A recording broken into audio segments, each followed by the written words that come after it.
ఇలా telegraph act ప్రకారం ఇలా బీజేపీ గవర్నమెంట్ కూడా యాక్షన్ తీసుకోవచ్చు రాష్ట్ర ప్రభుత్వం మీద, కానీ బీజేపీ గవర్నమెంట్ అంటనట్టుగానే ఉన్నది. మొత్తం కూడా ఈరోజు తెలంగాణ రాష్ట్రంలో మరి ముఖ్యంగా రేవంత్ రెడ్డి గారు ముఖ్యమంత్రి అయిన తర్వాత అసలు ప్రజలకు ప్రైవసీ అనేది లేకుండా పోయింది. ఉదాహరణకు నాకు ఈ ట్యాపింగ్ కేసులో 243 ఆఫ్ పంజాగుట్ట పోలీస్ స్టేషన్, నాకు ట్యాపింగ్ కేసులో 14వ తారీఖు నాడు నోటీస్ వచ్చింది నన్ను అటెండ్ కామని. ఈ 14వ తారీఖు నాడు నోటీసు రాకముందే 7వ తారీఖు నాడు తెలంగాణ గడ్డ మీద 10 సంవత్సరాల నుండి ఆంధ్రజ్యోతి అనే పేరు పెట్టి నడుపుతున్న ఒక పత్రిక వారం రోజుల ముందరనే నాకు నోటీస్ వస్తున్నట్టుగా రాసింది. అసలు సిట్టు నడుపుతున్నది పోలీస్ అధికారుల లేకపోతే ఒక దినపత్రిక యజమాని. 7వ తారీఖు నాడేమో ఇకపై ఆర్ఎస్ ప్రవీణ్ వంతు ట్యాపింగ్ వ్యవహారంలో అని వస్తుంది, నేనేదో నిందితున్నాయన్నట్టు. అదేవిధంగా 14వ తారీఖు నాడు నాకు నోటీస్ వస్తుంది. నేను సిర్పూర్ కాగజ్ నగర్లో ఉన్నా. మళ్ళీ ఒక వారం రోజులకు ఆర్ఎస్ ప్రవీణ్కు మళ్ళీ 2వ నోటీసు. అంటే ఈ రన్నింగ్ కామెంటరీ ఇంత కీలకమైన కేసులో ఈ రన్నింగ్ కామెంటరీ ఇస్తున్నది ఎవరు? రేవంత్ రెడ్డి కాకపోతే ఇంకెవరిస్తారు ఆ పత్రికా యాజమాన్యానికి? నేను ఇవాళ మళ్ళీ ఒకసారి రిపీట్ చేస్తున్న పోలీసు ఉన్నతాధికారులకు, మీరు ఈ రేవంత్ రెడ్డి గారి రాక్షసానందానికి మీరు బలి అవుతున్నారు. దయచేసి జాగ్రత్తగా పనిచేయండి, చట్ట ప్రకారం మాత్రమే పనిచేయండి. ముఖ్యమంత్రి గారి అక్రమ ఆదేశాలను, దౌర్జన్యపర విధానాలను వీటిని దయచేసి అడ్డుకోండి. ఎవ్వరు కూడా ఎల్లకాలం ఒకటే పార్టీ అధికారంలో ఉండదు. రేపు మళ్ళీ బీఆర్ఎస్ పార్టీ అధికారంలోకి వస్తుంది. బీఆర్ఎస్ పార్టీ అధికారంలోకి వచ్చిన తర్వాత చట్ట వ్యతిరేకంగా పనిచేసి ముఖ్యమంత్రి మెప్పుకోలు కోసం లేకపోతే మంచి పోస్టింగ్ల కోసం ఆయన ఇచ్చిన అక్రమ ఆదేశాలను కూడా పాటిస్తూ ఆర్టికల్ 21 రాజ్యాంగం ఇచ్చిన right to life and personal Liberty అనే హక్కు, అంటే రైట్ టు ప్రైవసీ అనే హక్కును హరించి వేసిన ఏ పోలీస్ అధికారిని కూడా వదిలే సమస్య లేదు. మీరు చట్ట ప్రకారం చేస్తే తప్పకుండా గౌరవిస్తాం, మీకు తప్పకుండా శౌర్య పథకాలు ఇస్తాం, సేవా పథకాలు ఇస్తాం, ఉత్తమ సేవా పథకాలు ఇస్తాం.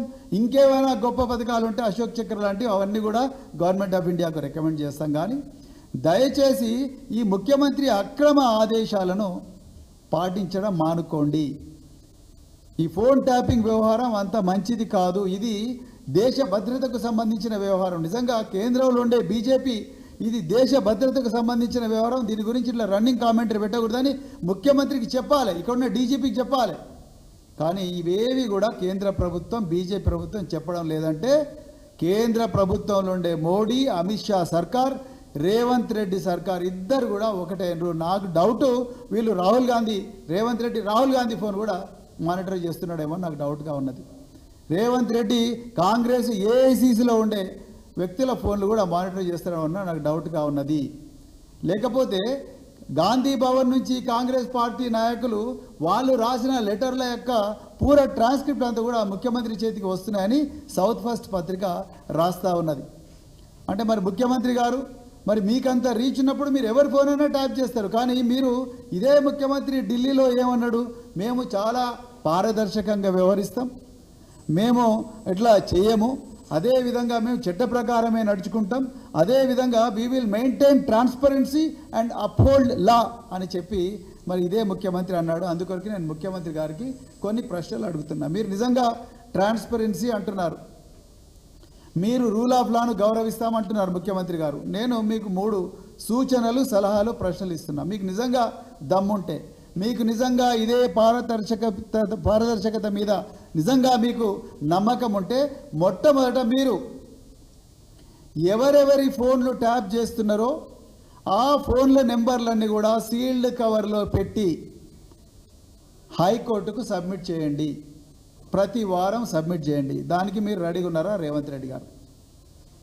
ఇప్పుడు మీరు అధికారంలో ఉన్నారు, మీరు మరి పొంగులేటి శ్రీనివాసరెడ్డి గారి ఫోన్ ట్యాప్ చేసిండ్రా, లేకపోతే మరి కోమటిరెడ్డి వెంకటరెడ్డి ఫోన్ ట్యాప్ చేసిండ్రా, లేకపోతే ఉత్తమ్ కుమార్ రెడ్డి గారి ఫోన్ ట్యాప్ చేసిండ్రా, ఇంకెవరు చైర్మన్ల ఫోన్లు ట్యాప్ చేసిండ్రా, లేకపోతే బీఆర్ఎస్ నాయకుల ఫోన్లు ట్యాప్ చేసిండ్రా, అధికారుల ఫోన్లు ట్యాప్ చేసిండ్రా, వీటన్నిటి వివరాలను సీల్డ్ కవర్లో హైకోర్టుకు సమర్పించండి. మీరు పారదర్శకత అన్నారు కదా, సీల్డ్ కవర్లో హైకోర్టుకు సమర్పించడానికి మీరు సిద్ధంగా ఉన్నారా? ఇది నేను ఇలా రేవంత్ రెడ్డి గారిని అడుగుతా ఉన్నా. అదేవిధంగా బీఆర్ఎస్ పార్టీ ఒక బాధ్యతాయుతమైన పార్టీ. బీఆర్ఎస్ పార్టీ ప్రజాస్వామిక విలువలున్న పార్టీ. మేము అందుకొరకే రాజ్యాంగాన్ని గౌరవిస్తూ ప్రజాస్వామ్య విలువలను పరిరక్షిస్తూ ఉన్న పార్టీ కాబట్టి, కేసీఆర్ గారి నాయకత్వంలో నడుస్తున్న పార్టీ కాబట్టి మేము రెండవది డిమాండ్ చేస్తూ ఉన్నాం.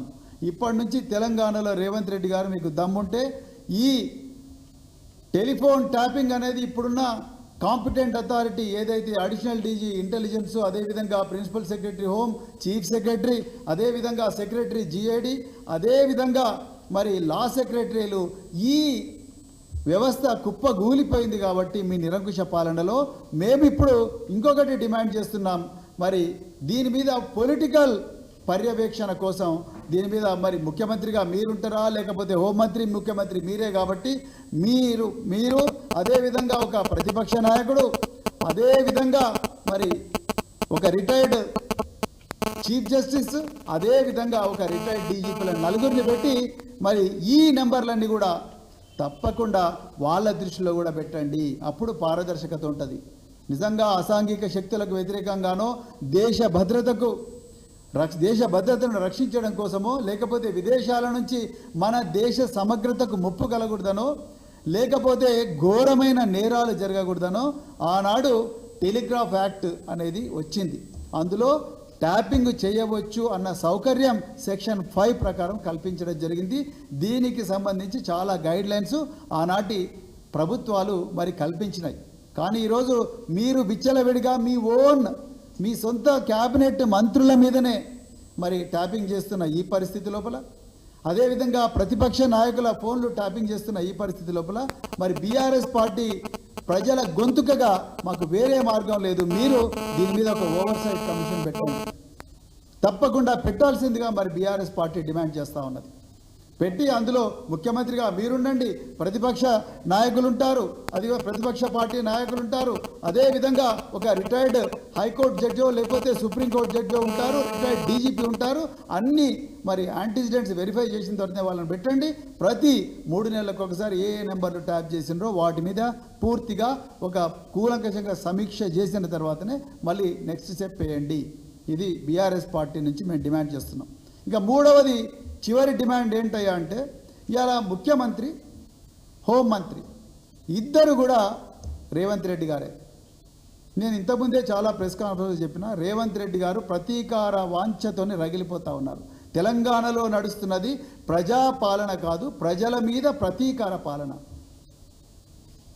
ప్రజాపాలన కాదు, ఇది ప్రజల మీద ప్రతీకార పాలన, ప్రతిపక్షాల మీద ప్రతీకార పాలన నడుస్తూ ఉన్నది.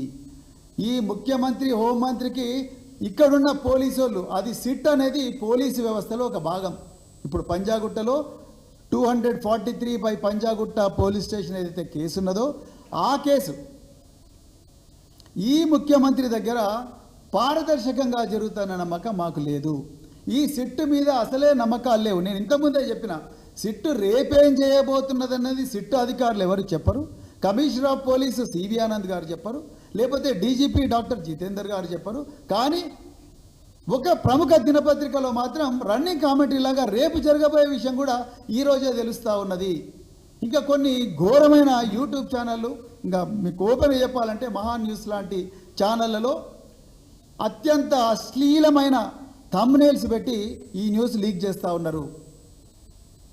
ఇలాంటి పరిస్థితి లోపల ఈ సిట్టుతో ఈ ట్యాపింగ్ వ్యవహారం అనేది పూర్తిగా తేలుతానే నమ్మకం మాకు లేదు, తెలంగాణ ప్రజలకు అసలే లేదు. అందుకొరకే బీఆర్ఎస్ పార్టీ తరఫున మేము ఈ కేసును వెంటనే సిబిఐకి అప్పగించాలని చెప్పి కూడా డిమాండ్ చేస్తూ ఉన్నాం.